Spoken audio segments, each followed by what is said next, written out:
Good afternoon, everyone, and welcome. Nyama, Wangeri Woyang Gulin, Gunganinu Bik Wenawap Darabandari, Nyariana Nyanga Bik Ban Ba Nyagu, Gagukal Nangit Bambu Thialingbu Ba Gamaji. I acknowledge the Wurundjeri Woiwurrung people on whose land Darebin Council stands. I recognise their continuing connection to land, water and culture, and to pay my respect to elders past, present and emerging. I'd like to thank everyone for coming here to this special council meeting on a Friday afternoon in quite an extraordinary set of circumstances. Membership of this meeting is as listed in the agenda, noting that we have an apology from Councillor Tim Lawrence. Are there any disclosures of conflict of interest this afternoon? No, there being none, we will continue. In relation to notice of the meeting, due to the urgent and extraordinary circumstances associated with the need for Council to consider this matter, the Council has not fully complied with Section 89(4) of the Local Government Act regarding the giving of at least 7 days public notice of this meeting. These urgent and extraordinary circumstances relate to the importance of Council endorsing as soon as practical a report from officers on the Darebin Council COVID-19 Community and Business Resilience and Recovery Package, a report on the COVID-19 Financial Hardship Policy and a report on changes to the instrument of delegation to the CEO to ensure the continued good governance and operations of Council. Pursuant to Section 89(4)(a), Council has given as much notice as was practical, including notification on its webpage and via social media channels. And pursuant to Section 89(4)(a)(b), this explanation will be recorded in the minutes of the meeting. That brings us now to consideration of reports, and the first report relates to the instrument of delegation to the CEO, amendment to respond to emergencies and/or extraordinary circumstances. Before we move into asking for a motion, are there any questions in relation to that report? No? I'll then ask if anyone has a motion. Councillor McCarthy? Yes, Councillor Williams. Yes, 5.1.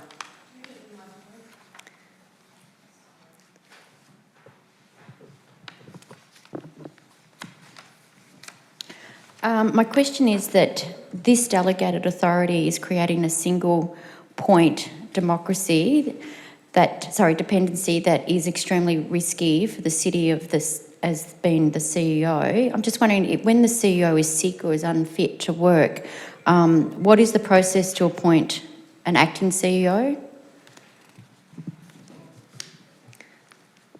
Thank you, Ms Wilkinson. Through you, Mayor. Thank you for the question, Councillor Williams. Under the emergency process that we've established, so the incident control team, every member of the leadership team has established a support person or an emergency person, if you like. So in the event that I become unwell and unable to work, Sam Hewitt will take on the role as CEO. Thank you. Further questions, Councillor Williams? Yes, thank you for that. Who and what other councils, what are they doing, and what model is this being based on? Thank you, Councillor Williams. I'll refer that to Mr Mann. Through you, Mayor Rennie. This amendment to the delegation to the Chief Executive is based on some work that both the City of Yarra, the City of Stonington and the City of Melbourne have done in recent weeks to increase the delegations to their CEO in the event that the Council cannot meet. And this only occurs in the event that the Council cannot meet. Thank you, Mr Mann. Are there any further questions? No. I'll return then to Councillor McCarthy, who indicated he had a motion. Councillor McCarthy. Thank you, Mayor, and thank you also to our officers for bringing this to us with short notice and in a timely fashion, given the circumstances. Sorry, Councillor McCarthy, you've started.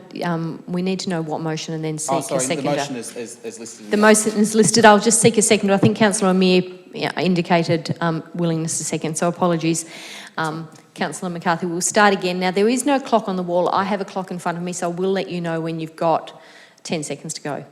Thank you. I'll be as quick as I can be anyway, given the time.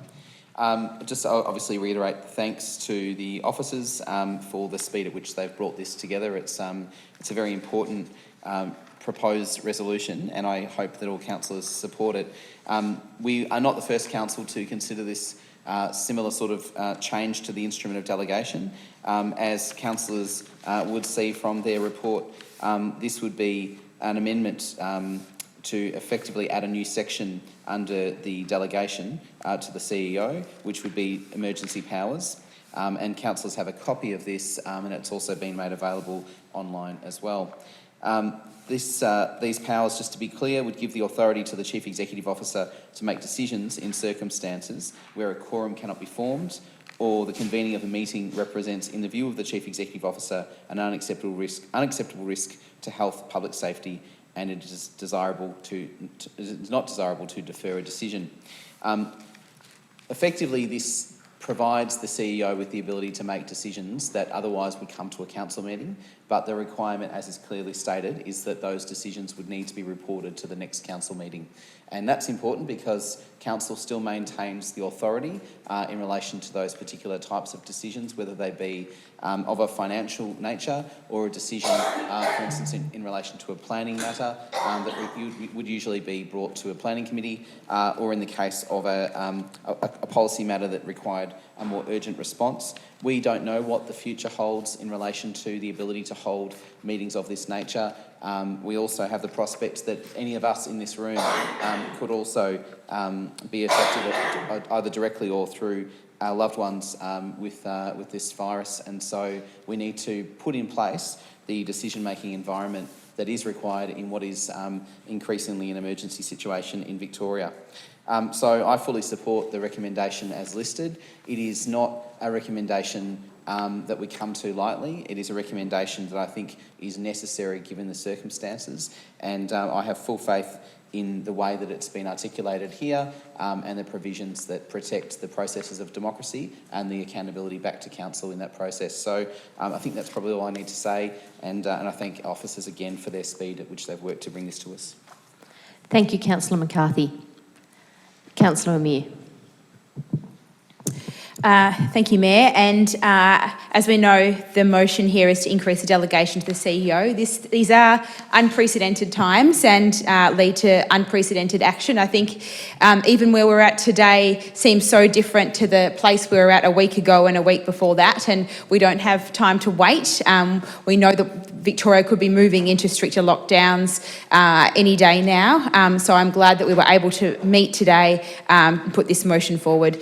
I've worked with Sue for 2.5 years now and have every confidence in her to make excellent decisions on behalf of council. We've seen many examples of that in the last few weeks, the way that Sue and her team have responded so rapidly in developing the emergency response that we'll see debated later in this meeting.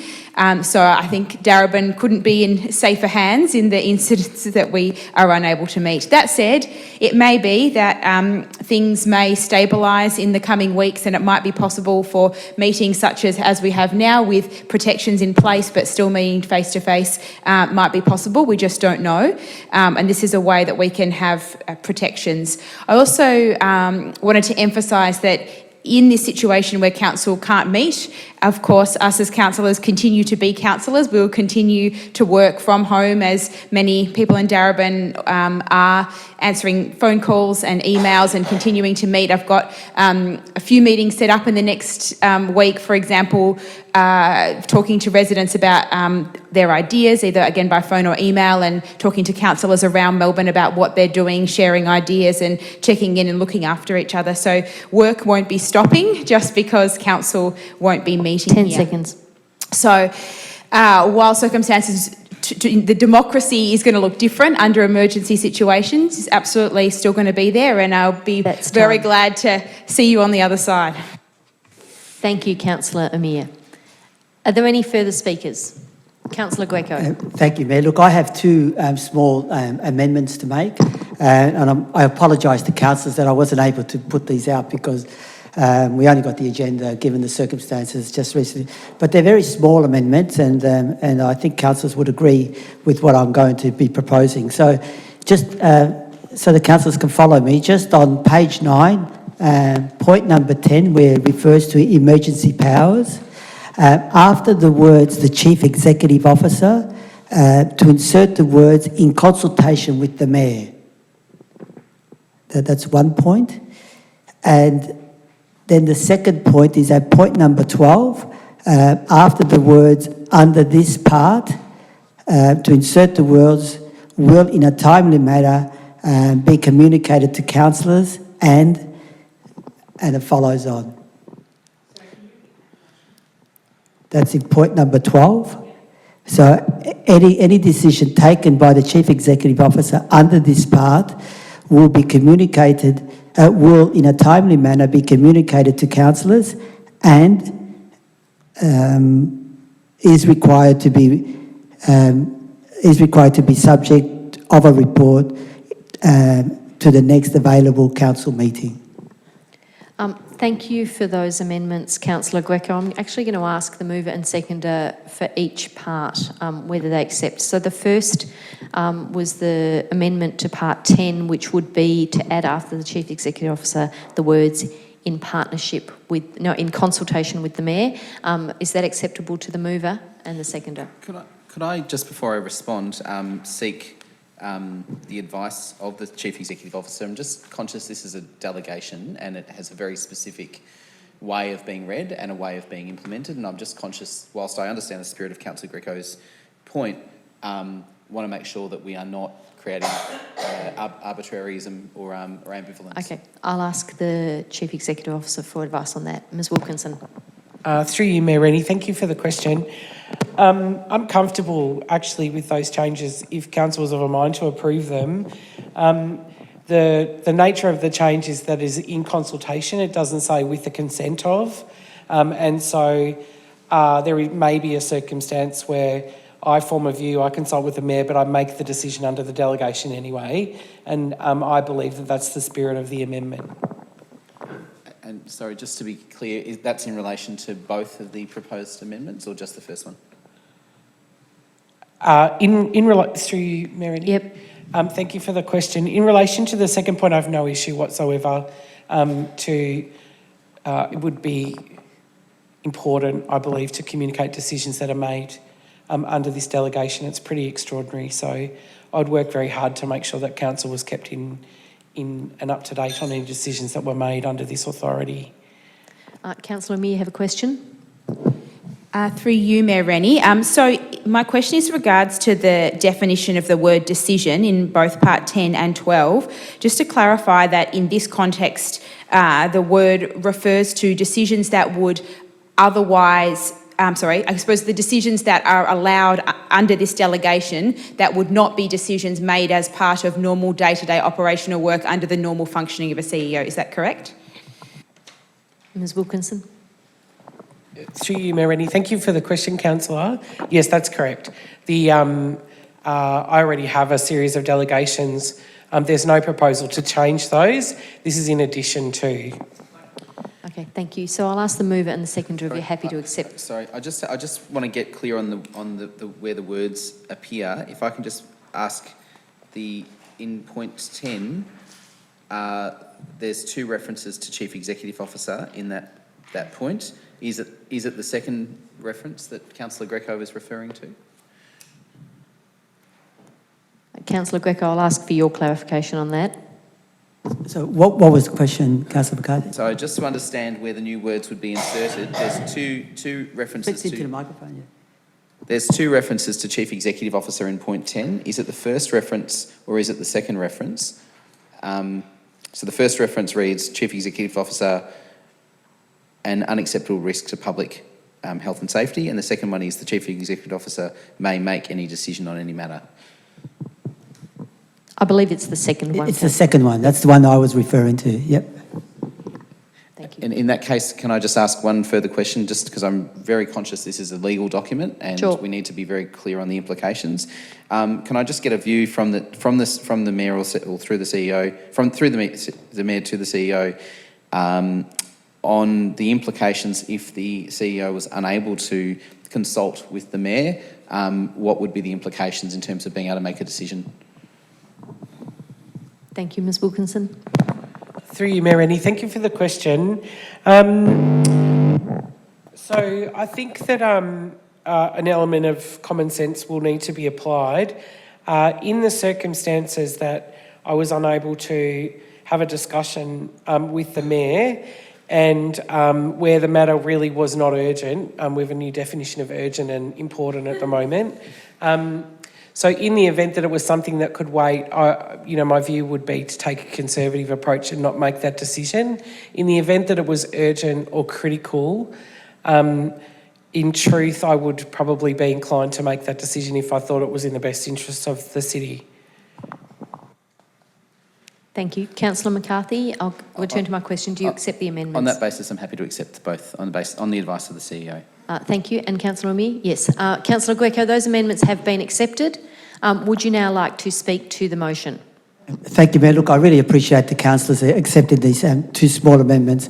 And look, I concur with everything that's been said now and up until now, and also concur with the CEO's interpretation of this. The idea behind these amendments is basically really is to give the Mayor some sort of role, if you like, in this process, given that the Mayor is the leader of the council, and it's also in the spirit of the new Act, which actually gives stronger powers to the Mayor and actually puts the Mayor a little bit in the picture of the period that we're going to go through. And I think it's important from a community perspective that the Mayor is in that picture, and also because we don't know how long these powers will have to, whether they will be used or how long they will need to be used, and in that period of time, at least the Mayor is there with the CEO in providing some outside advice to the CEO. But as the CEO said, the decision always lies with the CEO in relation to this delegation of powers. The second point also refers to us, a little bit to us as councillors, given that we don't know how long this process is going to take place. I know that the CEO, out of courtesy, will always keep us informed, but I think it's good for us to dot the I's and cross the T's, that we have informed in a timely manner of decisions that perhaps have to be taken by the CEO. And why I say that is that because like that, we're in a position to know what decisions have been made in the event that the community looks towards us as representatives to get some understanding behind those decisions, so that we're also in the picture in regards to this emergency situations. So that's really the motivation behind those two 10 seconds. changes, and I'm glad that the councillors have accepted those amendments. Thank you, Councillor Greco. Are there any further speakers? There being none, I'll put that to the vote. All those in favour? That motion is passed unanimously. Thank you, councillors. We'll now move to item 5.2 on the agenda, the COVID-19 financial hardship policy. The questions, Councillor No, I'm Greco? happy to move that. Okay, I'll just, slight change. thank you, I'll note that. I'll just first ask if anyone has any questions in relation to this. No, there are no questions. So, Councillor Greco, you indicated you wish to move a motion. I'm happy to move this motion with one change, with the exclusion of point number 4 in the motion. I'm not seeing a point number 4, Councillor Greco. I wonder if you might be referring to 5.3. Can you just clarify? We're now on 5.2, which is the financial hardship policy. Yeah, look, my apologies. I thought we were looking at 5.3. My apologies for jumping the gun there. Okay, so I'll go back and just start again, Councillor Greco. Okay. If you take a seat. I'll allow somebody else to move that motion then. That's okay. So I'll ask once again, in relation to the financial hardship policy, are there any questions? Yes, Councillor Williams. Yes, thank you, Mayor. Through you, I'd like to ask on 4.4, the debt recovery. In the second last sentence, it says, this does not include legal action to recover the payment of fines. I just want to get an understanding what type of fines, because at the start of the paragraph, it says council will hold off all legal actions for the collection of sundry fees and rates and charges, but then it says this does not include legal action to recover the payment of fines. Thank So you. I'm a little confused, that's all, if I can get some I'll clarification. refer that to the Manager of Finance. Thank you. Through you, Mayor Rennie. With regard to the reference to fines there, it refers to infringements, parking infringements, not rates in this reference. Correct. Councillor Then Williams, a further is it question? possible to put an amendment to actually include that item? So we'd need a motion to put Oh, an amendment. apologies. So Sorry, through you. Sorry. I'll ask you to answer the question. Thank you. We're unable to manage the fines. Once the fines are issued, they are then sent to Fines Victoria. So council cannot manage those fines, and we cannot put any hold on them with interest. Thank you for that answer. Are there any further questions? Happy to move. So that's been moved as recommended by Councillor Williams and seconded by Councillor McCarthy.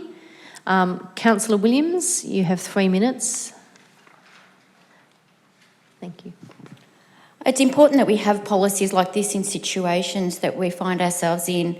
The policy actually points out hardships of what obviously our community can apply for, and it states things like items that we can look at of leniency waived or making consideration. It's a very small policy, but yet it's one that's quite powerful at this point in time that we find our situation as a pandemic that we're in. Thank you, Councillor Williams. Councillor McCarthy. Thank you, Mayor. So just to be clear, this is an amendment, a proposed amendment to our current rates hardship policy. And I think it's a really timely proposed... Sorry, just to clarify, it is in addition to rather than amendments sorry, and in new addition. policy. Sorry, in addition, yep. And just to be clear as well, I suppose the response that we are seeking to make through this is to make sure that those ratepayers, both residents and businesses, who may in fact find themselves under significant financial stress for a whole range of reasons, largely related to the COVID-19 situation, have some options in terms of being able to meet and deal with the rates that would be due on their property. So the period that we're talking about here, as you would see from the report, is from the 29th of February this year, to 2020, all the way through to June 2021. And just to be clear as well, if a resident or a business is unable to go into a payment plan with council to actually meet their rates liability, council will in fact defer the debt accumulated through this period and will not charge interest on that debt throughout that period and for that period. This is significant because obviously the interest can build up, and the concern about debt repayment can be another financial stress for those ratepayers. So this does not come without cost. This is obviously something that council is able to accommodate, as is outlined in the report. But this also extends to businesses. This provision has not been available to businesses before, and it has been available, the rates hardship option has been available for deferred rates for our residents, but not up until now for our businesses. And so this is important because we know that with businesses 10 under seconds. strain and threat, this is a cost that they may not be able to bear, but could at some stage in the future. I'll end it there. Thank you. Thank you, Councillor McCarthy. Are there any further speakers? Apologies, councillors, that's just the timer. Councillor Greco. Yeah, just very quickly, I agree with what the previous councillors have said, and I commend the officers for putting forward this idea and this recommendation. I think it's a very key strategy that we're going to be hopefully adopting here tonight in regards to providing some immediate relief in the form of allowing our ratepayers to defer, if they need to, the payment of their rates up until the 30th of June 2021. It's critical that we do this, and it provides needed flexibility for our community, not only residents, but also businesses in terms of our commercial rates for businesses particularly, some of them will be facing the brunt of the impact of the COVID-19 economic consequences. So it's important that that this type of strategy is applied, provides that flexibility and enables the community to make payments according to their capacity to pay, and they've got basically 15 months in which to make their payments. So it is costing the council a little bit of money because from our calculations there is some foregone revenue in terms of late payment fees, but we can't be punitive in this climate where the community will be requiring council to take a much more lenient approach in meeting their rate responsibilities towards the council. Thank you very much, Councillor Greco. Are there any further speakers? Councillor Messina. Thank you. Through you, Marini. We often hear the community saying, what does council do for us? Do you ever listen to what we're going through at this particular time? Well, this is what this hardship policy is. It's us saying to them, we've heard you. This is us taking charge of how we can ease them. We don't have a magic wand that's going to take away all their financial hardship at the moment, but this is a little bit there to say to them, we've listened to you, this is what we're going to do, and we're taking charge in assisting our community to alleviate that stress that we know it's coming. So I'm happy to endorse this particular motion. Thank you, Councillor Messina. Are there any further speakers? There being none, I'll put that to the vote. All those in favour? Thank you. That motion is carried. We'll note that that was unanimous.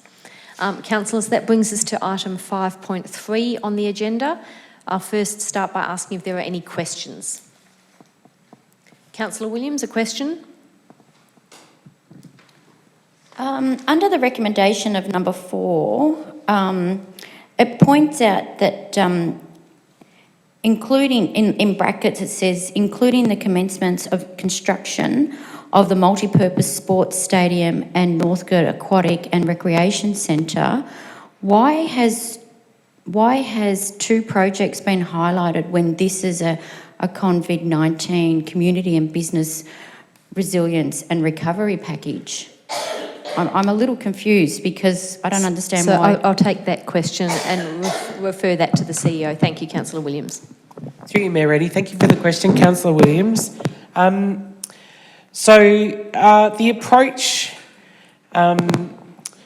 that we've taken with this work is to be very mindful of what the community is going through, and so we've tried to put a package of programs and support services that are compassionate and needed for the long term, but they need to be funded. And I think it's important, I felt, that it's important that we be transparent about how that would be funded. Funding this work will take capacity from the organisation to deliver other projects that were perhaps on the agenda, and also the financial resources to do that. The reason why the multipurpose stadium and the Northcote Aquatic Centre are specifically referenced is because they're major projects, and I wanted to be very transparent with council and the community that those projects were still intended to be included in the budget. They've been on the agenda for a very long time. There's multiple resolutions. Council's commitment is very clear. And so it was just important that we be absolutely transparent about the intention. We're in a process at the moment of redrafting the draft budget. And we may not, I'm unsure about the opportunity that we're going to have to, given the circumstances that we're in at the moment, to spend a lot of time with councillors in redrafting in response to the COVID-19 circumstance and the substantial pivot that we've done in terms of budget and service delivery. So the other benefit of this is that it gives us confidence that we can go on and prepare a draft budget and being really clear about how this will be funded, this work would be funded. Thank you, Ms Wilkinson. Are there further questions? Councillor Greco. Just in relation to that point, just in reading this recommendation, if that point 4 was to be removed, it would not compromise. Will it compromise the rest of the motion? Thank you for that question, Councillor Greco. Ms Wilkinson, I'll refer that to you. Through you, Mayor Rennie, thank you for the question, Councillor Greco. There's, in its purest form, I don't think so, because endorsing the package of recovery work that we're proposing could be done. What it doesn't do is, by removing that, doesn't identify the source of funds for it. So it is done on the assumption that the funds will be found. And so it doesn't stop. If you were to remove, the council was to remove that clause, then the impact would be we wouldn't have certainty about the source of funding, the community wouldn't have certainty, but that is something that could be dealt with. The other thing is that what we're trying to do, perhaps, and I should have answered with Councillor Williams, what we're trying to make very clear is that this is not $10 million plus, because this package is actually much bigger than $10 million because of the costs that we're being impacted by the loss of income, the hardship policy council just endorsed, for example, so they actually add up to quite a substantial more amount of money. The impact to council is going to be far more than $10 million. Part of the purpose of that inclusion was to make it clear that we were proposing to do this within our current budget parameters, not to increase the overall spend and try to deliver an existing program or a proposed new program, that we were going to do less of some things to do more of this. Thank you, Ms Wilkinson. Just a supplementary question to that. So just to get some clarification, so it is something that then we can later address in the process of determining the 2021 budget? Thank you, Councillor Greco. Ms Wilkinson, I'll refer that to you again. Through you, Mayor Rennie, thank you for the question, Councillor Greco. In its purest sense, yes. But the challenge that we have, as you know, is that we're really weeks away from having to put a draft budget on exhibition. I'm increasingly concerned about the ability of forums like this to continue, like everybody in the sector. So it is something that could be resolved later on. But I'm providing, it's my very strong recommendation that council includes this in its decision, because it provides myself and the organisation with certainty about how to progress this business. Thank you, Ms Wilkinson. Are there any further questions? Councillor McCarthy. Thank you, Mayor. I just want to make sure that we're all abundantly clear on what the point 4 actually says and what it means. It may be a byproduct of the motion, the wording of what point 4 tries to do a couple of things in the one point. If I could just ask through you, Mayor, to the CEO or whoever is appropriate, just to be clear on what those words in the brackets actually mean when we say including the commencement of construction of the multi-sport stadium and the Northcote Aquatic and Recreation Centre. Are we making clear that those projects are included in the $33 million, or that they are considered in a different way? Thank you. I'll refer that to the CEO. Through you, Mayor Rennie, thank you for the question, Councillor McCarthy.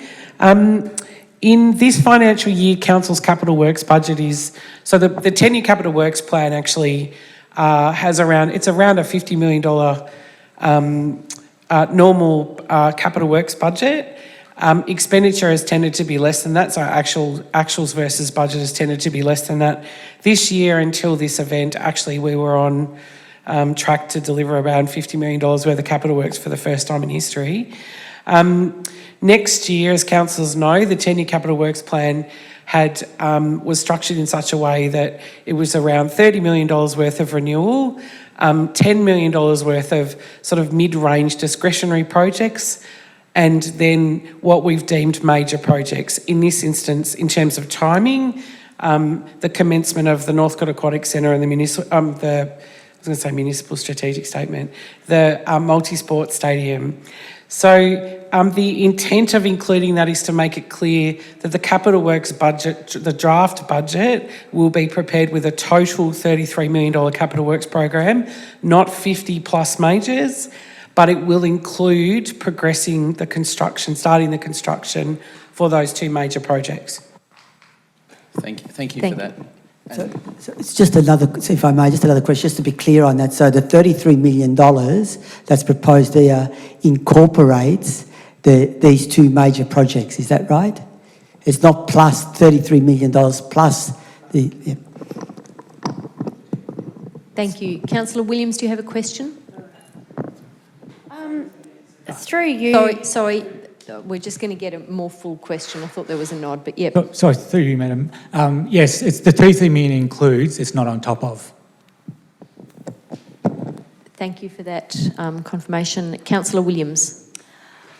Because we're dealing with the agenda item that obviously revolves around recovery package, my question is, I don't know what is going to be needed for the community. I just want to ask the question was, do you know what is needed and what will be needed? Because I certainly don't.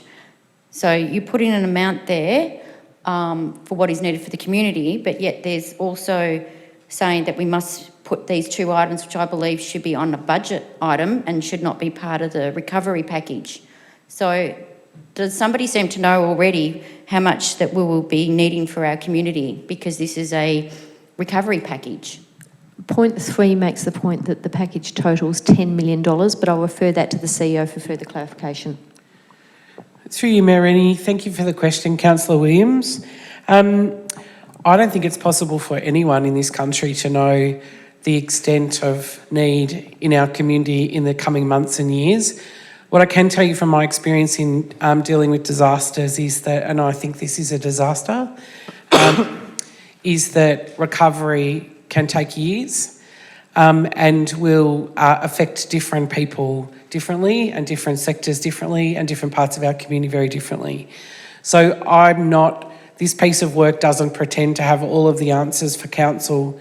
What I can say though is the team have spent the last several weeks in deep conversations with all of our partner agencies, the not-for-profits, the social services providers, other levels of government, business representatives, to get a good understanding about what they think they will need. But the program that we've put to you, the $10 million, is what essentially what we're trying to do is to say, in the first instance, let's put $10 million towards it, which is a combination of direct funding to agencies, which is clearly articulated, support through staff, so redeployment of staff, redeployment of skills to support other agencies with their increased needs, and then some not as clear programs that we want to develop, with businesses in the community sector as they work out what their needs are, because I think they'll change in the next few weeks. This thing has been a very dynamic situation, as you know.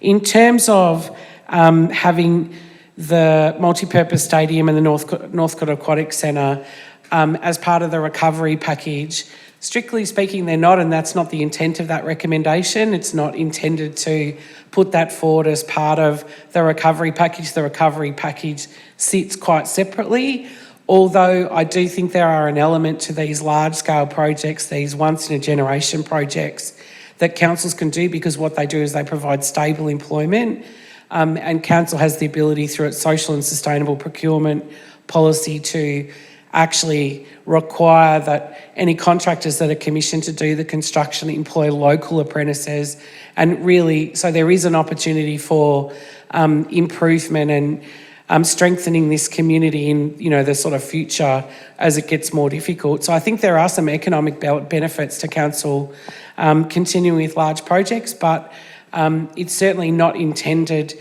to be packaged as part of the recovery project. It was simply to make it clear and transparent to council and the community that the budget and this package, because this package of works needs to be funded. And we wanted to be really clear about the source of funds of that, and to be really clear about what would still go ahead in terms of major expenditure. So it was really just about transparency. Thank you, Ms Wilkinson. Are there further questions, councillors? Just one other question is that just in terms of major funding, I note there that the Reservoir Leisure Centre is not included in that. That is the refurbishment of the Reservoir Leisure Centre.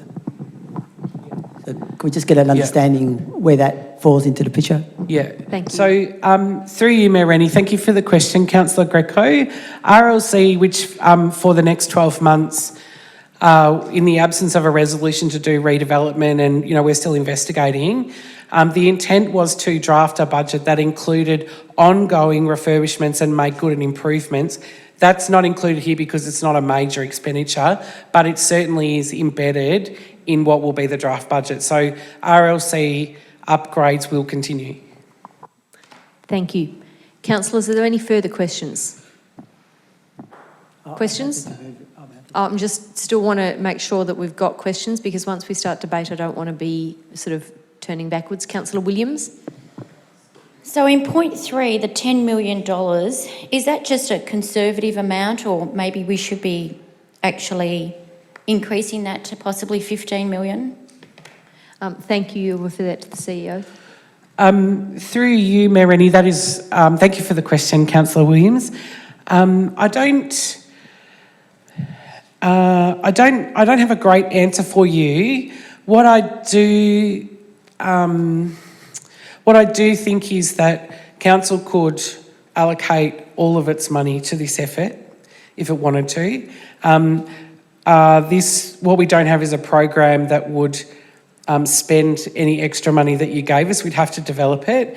If council was inclined, there's probably two ways to address the point that you're making. One is, if rather than sort of increase the amount, my advice would be to call for a report in the future to say, how's it going? Is there an emerging need that hasn't been met?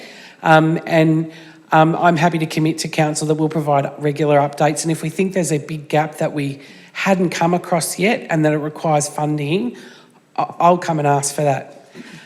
The other thing is that in the event that council was tonight to allocate extra money to this, I would then have to go and find the source of funds from within the existing budget, and I haven't turned my mind to that. So that would require further work.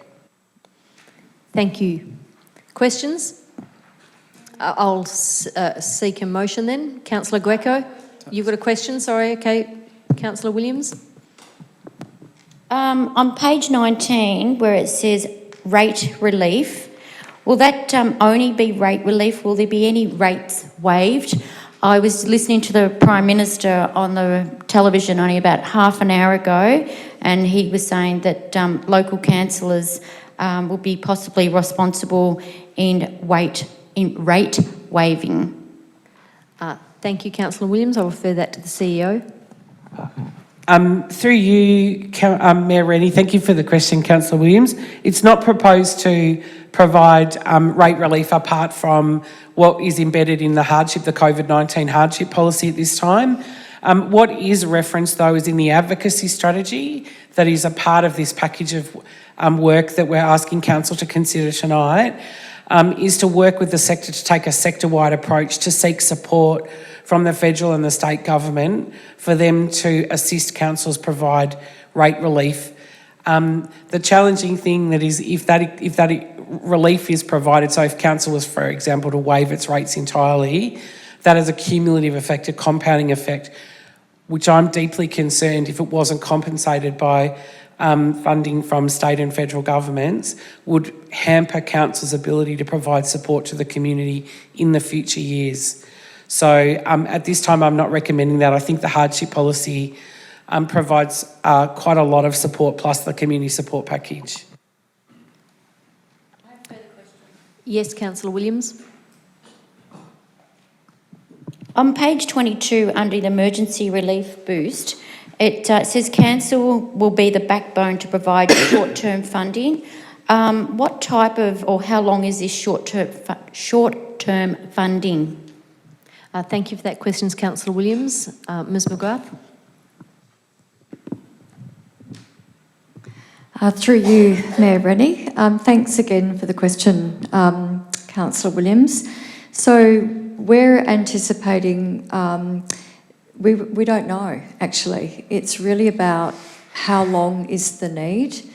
We are setting up different partnerships, both with corporates, with local businesses, and with each of the emergency relief providers.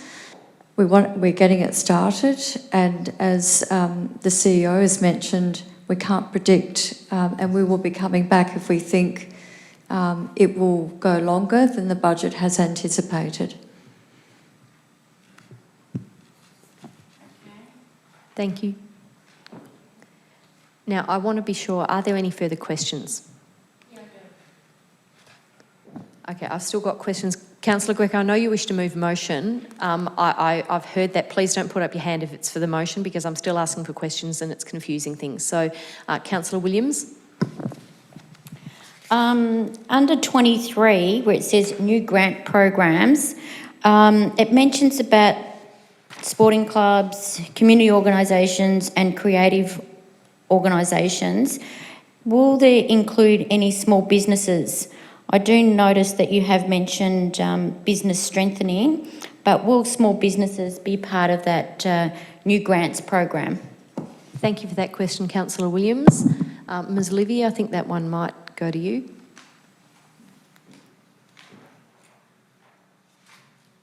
Or Ms Wilkinson.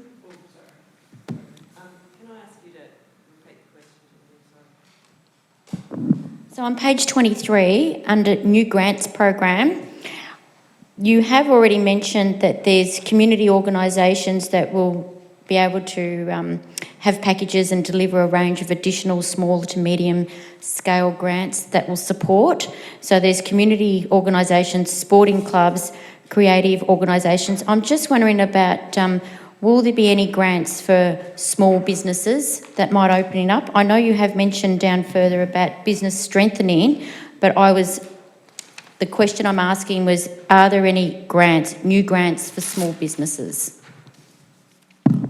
Thank you for that question, Councillor Williams.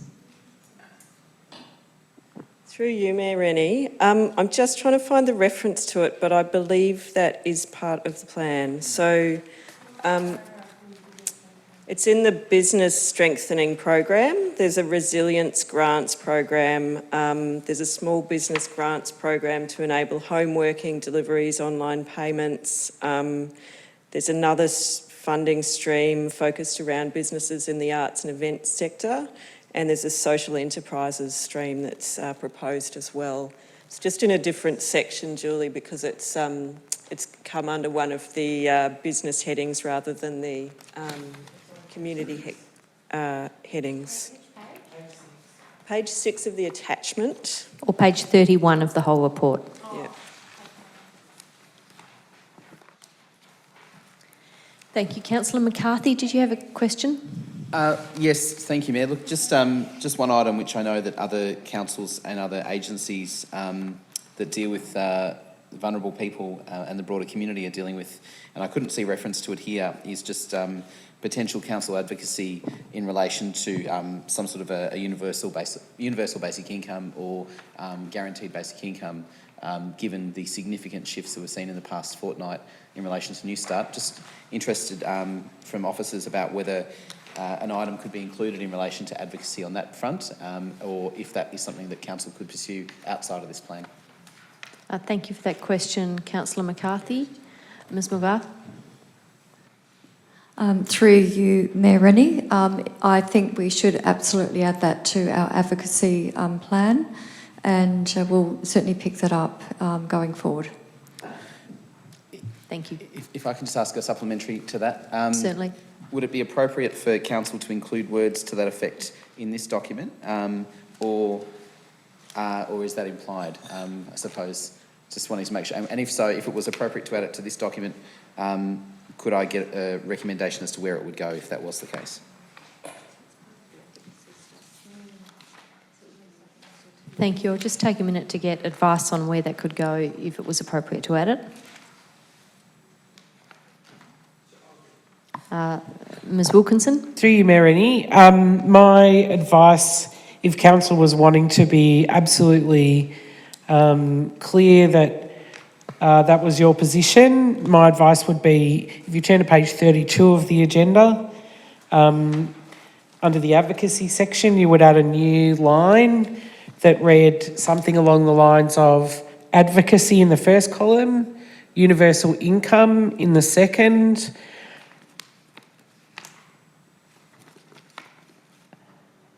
in the third, you would add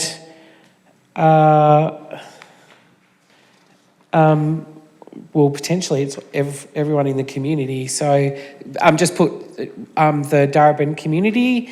And then in the fourth column, council will advocate for the introduction of a universal wage.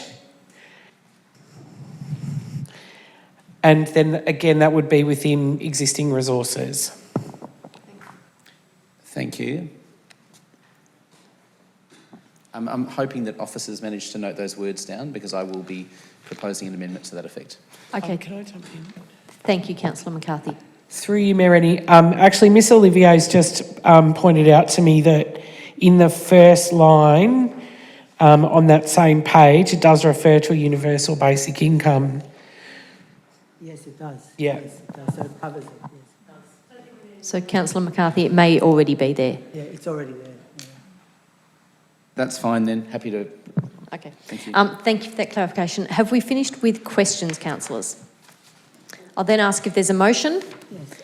Councillor Greco. Okay, thank you, Mayor. Look, I'll be moving this motion with the omission of point number 4. Thank you, Councillor Greco. Is there a seconder for that? It's with the omission of point number 4, removing point number 4. So that's been seconded by Councillor Williams.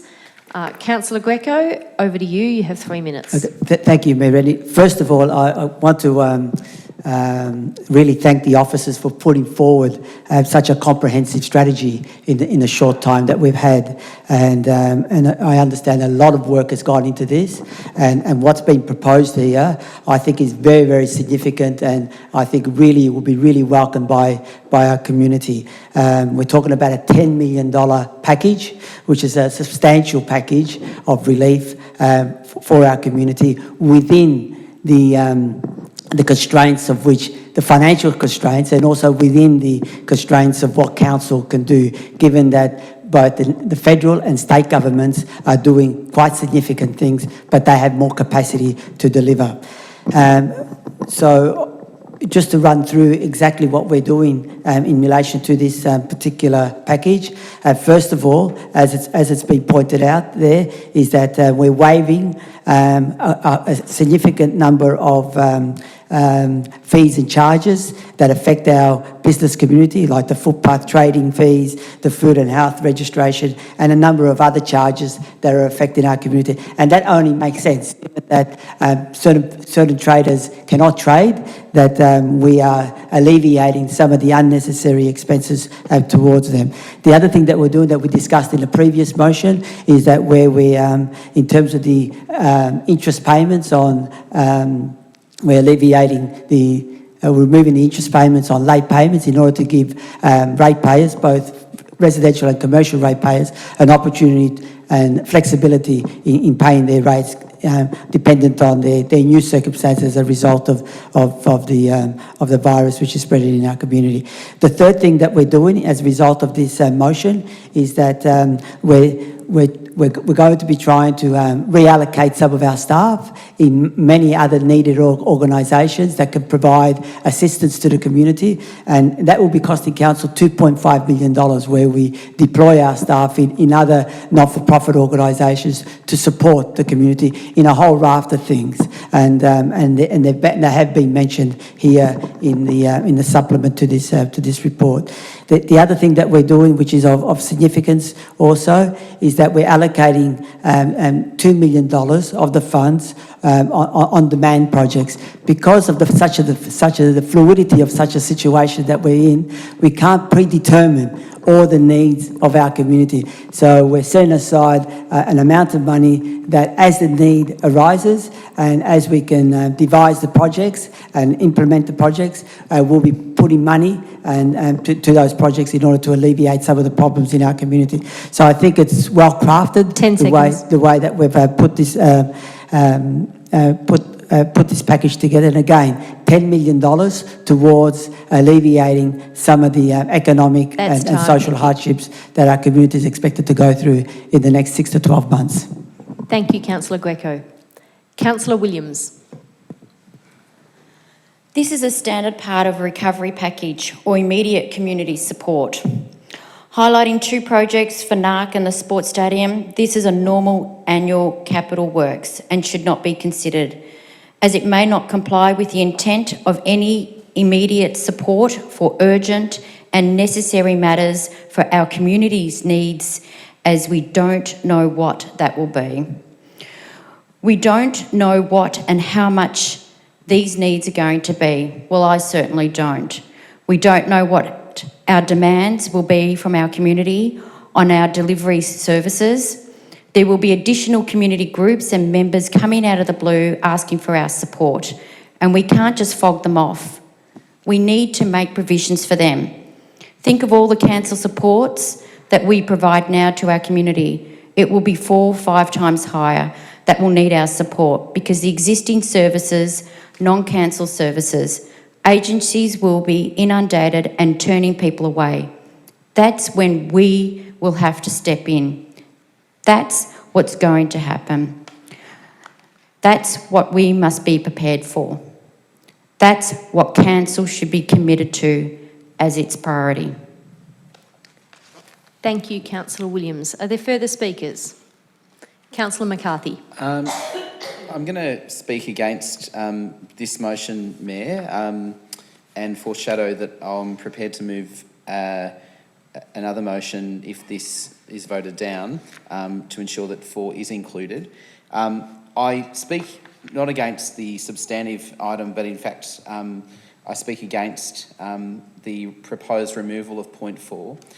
We need to give, I think, both the administration and also the community clarity in relation to how we are going to prepare the 2020-21 budget in the current context.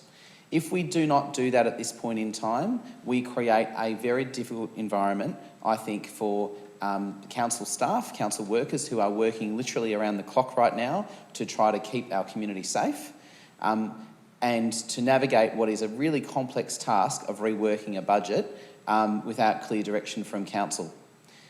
So the purpose of 4 is quite deliberate. And it is quite deliberate to give clear direction to say that we are prioritising the operational elements of council that are going to deliver the sorts of things that we've been talking about in the plan of action.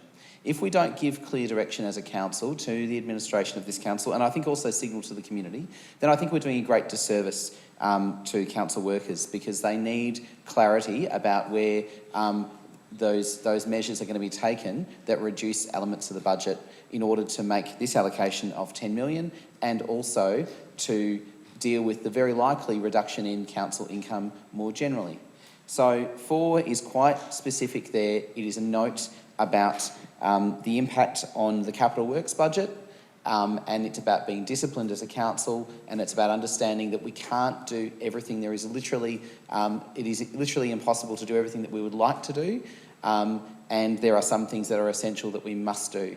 So I don't support the motion as it is currently listed because it excludes point 4, and I would foreshadow in voting down this motion as it's currently listed that I'll be prepared to move the motion as is listed in the officer's report. 10 seconds.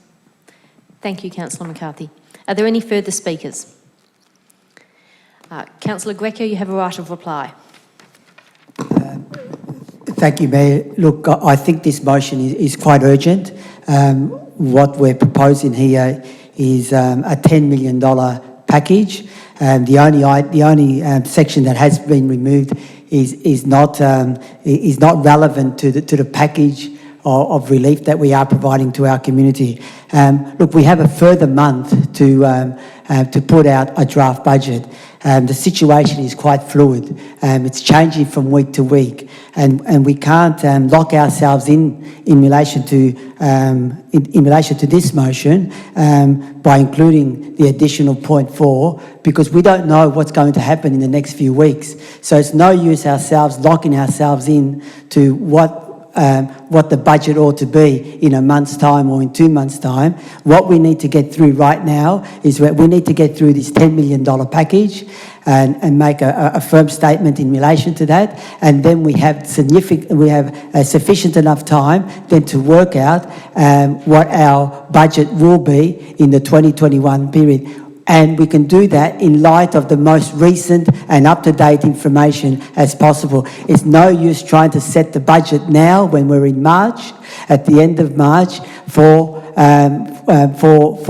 2 months in advance for the next financial year. It's completely unrealistic to do that. We have to maintain total flexibility in terms of our thinking around the budget. We need to endorse this package as it is now, and then leave the budget deliberations to a later period of time when we've got more up-to-date information so that we can make a much more informed decision. Thank you, Councillor Greco. I'll now put that to the vote. All those in favour? Oh, sorry, you put a hand up before I even asked for them.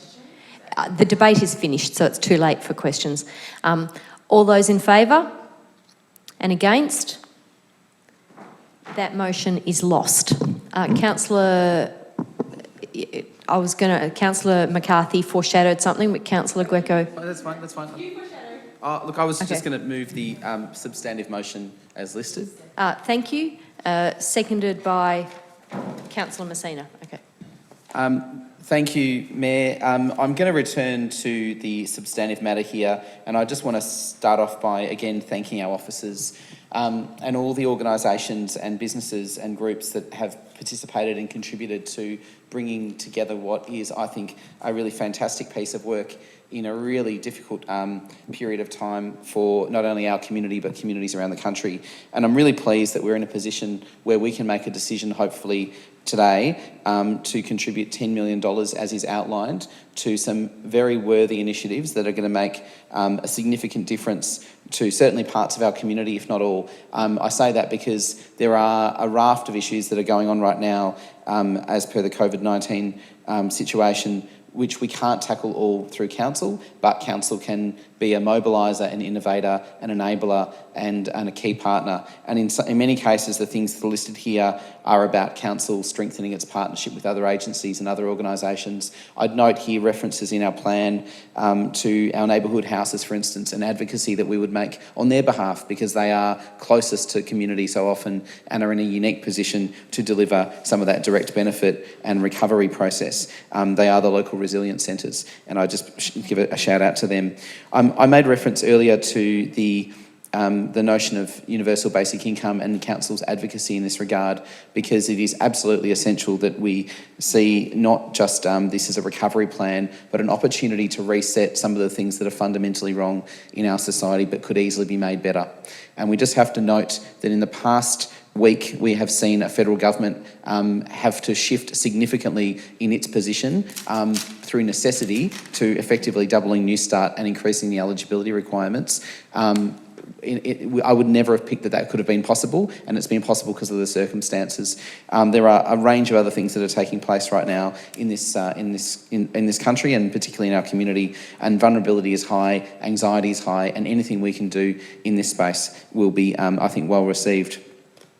As I said, we can't do everything, but there are clear actions outlined here. This is completely transparent. This is a plan that our community can see, it can look through, it can critique, and it can add to as well, because this is the first plan. No doubt there will be other plans as we move into stages of recovery, but this is the thing that's going to get us going, and a $10 million commitment from council, which will be funded through savings made through the proposed 2021 draft budget. We'd done a lot of work to get the budget to where it was before this came on, and there are going to have to be just big decisions made about where that money comes from. I would much prefer us to be reducing some capital works programs than reducing our operational functions, because when we reduce operational functions, that is code for reducing staff, and that is not something that I want to see us as a council have to do, because the work of our staff is absolutely essential. So this is a plan that maintains as much as possible, delivers real benefit to our community immediately, and sets us on a path, I think, hopefully for that recovery period over the next 12 to 18 months.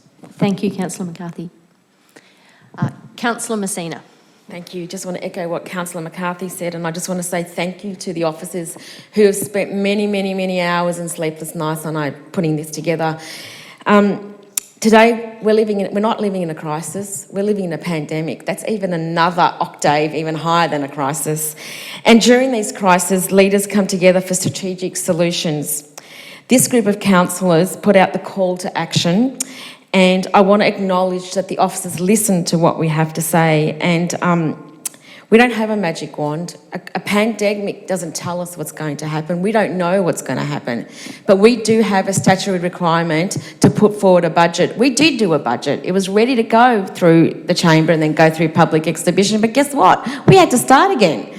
So we don't know what the outcome's going to be. Budgets can be changed. They can be monitored, and then we can look at what needs to be done, because we don't know what that unknown is in the future. In Australia, small businesses account for 35% of Australia's gross domestic profit. So we use that, and we have a look at 4% of our community employ small businesses. That's 44% of the Darabin community, if we bring that through, are employed by small businesses. That effect does not only affect small businesses, also affects the people that they employed, which is the people that earn PAYG and salary. This business and recovery project is reflected by $10 million in the 2021 budget. But I also want to comment about the pillars, the 3 pillars, and most importantly is the vulnerable. And we're looking at advocacy and strategy with not only with the cold community, but also the asylum seekers and the homelessness. But I also want to pay attention to pillar number 2, which is financial hardship. Mortgage and rent relief. I'd like to see some interest calculations that have been frozen and not compounding. Also on credit cards and loans. Thank you. That's time. Oh, okay. Thank you, Councillor Messina. Are there further speakers? Councillor Amir. I'd like to move an amendment. Sure. Sorry. So my proposed amendment is under item 4, in the much discussed phrase, including the commencement of construction of the multi-purpose sports stadium, or as currently reads, and the Northcote Aquatic and Recreation Centre. I propose that we, after the word sports stadium, replace the and with a comma, and then after recreation centre, add and ongoing upgrades to Reservoir Leisure Centre.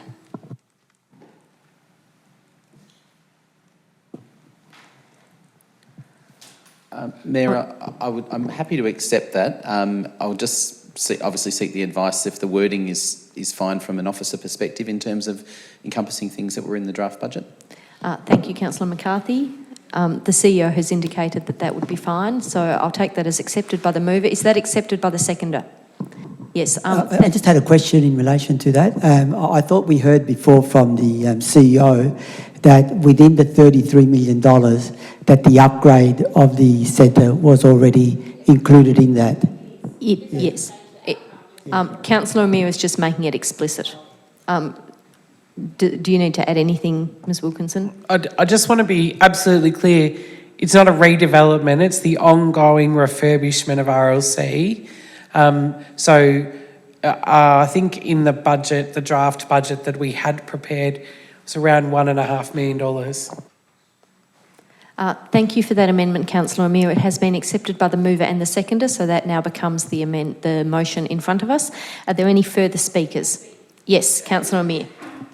Thank you, and I thought it was important or valuable, not crucial, but valuable to include that amendment, even though it doesn't have a substantive impact on the budget itself. It does provide clarity, and as was raised by Councillor Greco, we have been talking about these 3 major infrastructure projects being NARC, RLC and the MSS, so I think it's valuable to have each of them accounted for and what's going to be relevant in the upcoming budget. I also think it is really valuable to have that $33 million explicitly stated, because in an ideal world, of course, we'd be able to have many months ahead of community consultation, face-to-face workshops, kitchen table conversations, debates in this chamber, but the reality is that may not be possible. This may be the last time that we meet as a council for an unknown number of months to come, and so I think it is very important for us to have clarity. We spoke earlier in the meeting today about the new powers of delegation to the CEO, and I think as much as possible to be able to give her clarity to be able to use those powers if needed is something we can do to improve the democratic process by having that transparency. So to return to the motion itself, I'm amazed at the incredible amount of work that has gone into this to be pulled together so quickly. The staff here always work hard, but I know the last few weeks has been just a whole new level of excellence, and so thank you so much to everyone for the hard work. I'm so proud to be putting this forward tonight because of the breadth, both in terms of considering all the groups that will be impacted by this crisis, the breadth of the impacts themselves, not just physical health, but also mental health, financial impacts, food security, local economy, access to the arts, and children and family services, some of the things that people don't necessarily think about straight away. And also breadth in the sense of not just thinking in the immediate, which we absolutely are with the ordering of new masks for local healthcare professionals, but all the way through into the stabilisation phase and the recovery phase. So thank you so much for all the work, and it's in a time of uncertainty, it's great to have this in black and white as the way that we can help support Darebin. Thank you, Councillor Amir. Are there any further speakers? Councillor Newton.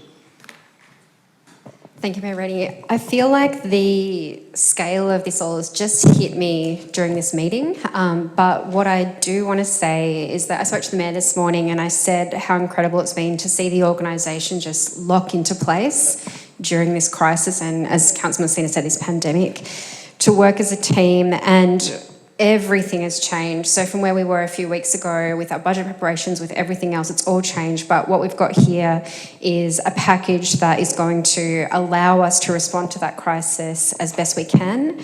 And, you know, if I think about the lines outside Centrelink, if I think about not just the health impacts over the next couple of months, but the economic impacts going forward, it's incredibly scary. But what I'm confident about is that the organisation has the ability to continue to serve our community extremely well during what's going to be not just a difficult year, but a difficult few years ahead. So I wanted to thank the organisation for all of their work. Thank you, Councillor Newton. Are there further speakers? Councillor Greco. Thank you, Mayor. Look, I'll be speaking in favour of the motion because, again, I believe it's a significant package. It's a $10 million package, and which we're putting out there to support our community. And however, I have one reservation in relation to the motion that is being put, and that is in regards to point 4 in this motion, in that we're contracting the business activity of potentially contracted the business activity and on the local economy here in the city of Darebin by restricting the amount of capital works to $33 million. I think we could do more in that space, and I was hoping that we could actually have some further discussions leading up to the release of our draft budget in regards to that, in regards to our capital works program. Why that's important? Because capital works is part of the recovery program. As we've noticed, the state and federal government are pumping billions of dollars into the economy in order to keep it afloat. Capital works projects are being looked at by both federal and state governments to ensure that the economy can stay afloat. What we're doing is by contracting our capital works program, we're contracting basically our local economy. And I'm hoping that's something that we can revisit, given that it is a fluid situation. And I'm sure that if we approach this with an open mind, leading up to the drafting of our budget, that we can re-look at the capital works program and see how we can expand that so that we can ensure and maintain the level of economic activity and rebuilding our infrastructure in our city and ensuring that jobs will still be there after we get through this pandemic. Thank you, Councillor Greco. Are there further speakers? Councillor Lasserf. Look, I agree with most of what's been said, so I don't want to go over ground that we've covered, but I do want to thank the organisation for the work that they've put in. It has been an enormous amount of work, as others have said, and to the briefing that we had on Wednesday night was just phenomenal in terms of what had been thought about, what had been considered, and what was brought to us for a very frank discussion. As Councillor Newton said, the impact of this pandemic, I think, is weighing heavy on all of us, but it keeps bearing down in some ways as we move on through the days and the hours, really, the days and the weeks. So I thank everyone for their work on this. It is a big package for a council of our size to try and put together something like this, and I think that's something that we need to remember. We want to do what we can for our local community as much as we can for our local community, and that's both residents and businesses. And I think that we've come to a good place for now, based on the information that we know. And I think that we will absolutely be there for everyone in our community in any way that we can. I guess the only thing I wanted to add was a reflection on this contentious point 4. In an ideal world, I would love us to have a whole bucket of money to stimulate the local economy, to put through capital works on the ground, so that we do have, local employment in our local community when the recovery effort starts. Unfortunately, as we were briefed earlier in the week, the reality of that situation is actually falling away. I mean, it says up to 33 million. I guess there is a question of whether we will be able to deliver 33 million and how we'll be able to deliver that within the budget. So I think that it's good to give an indication of where we're headed in terms of capital works. I think it's critically important in terms of stimulus, and I'm comfortable with including that point. Thanks. Thank you, Councillor Lasserf. Are there any further speakers? Before we put that to the vote, I would just like to say a couple of words, as is allowed, and that is that we find ourselves in extraordinary times, in a quite unprecedented and extraordinary situation. And I would like to recognise and commend the work of all the staff and of you, my colleagues, in coming together at a difficult time to actually put our community first and think, what is it we can do for our community and how can we respond? I believe a $10 million support package is unprecedented in terms of Darebin Council's history in responding to a community emergency, and I think it's testament to our ability to work as a team, councillors and staff together, that we've arrived at this point. So thank you all. It's no mean feat to get together at a time like this in such difficult circumstances. So I'll now put...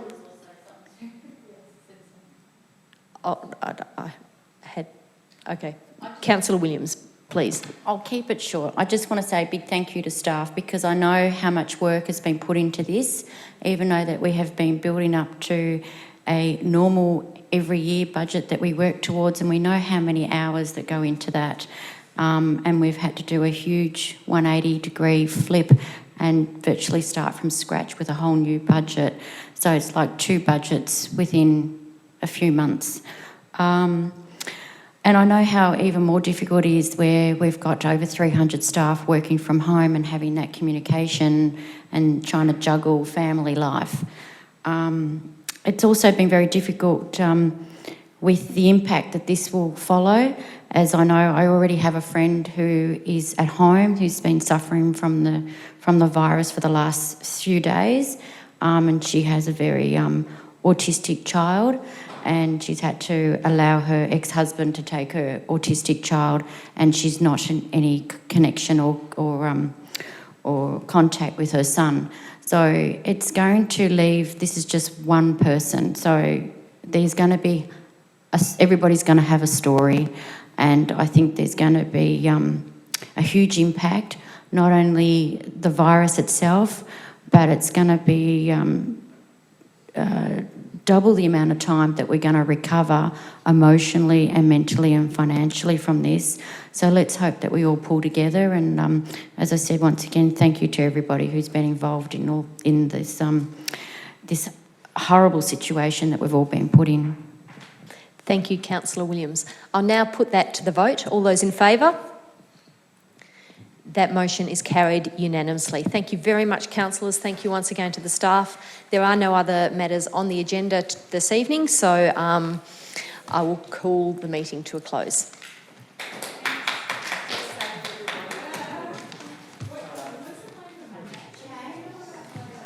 There's nothing on Monday, I don't think. Monday was the 5th Monday, so we were actually going to have the evening off. Because it's the 5th Monday in the month. I know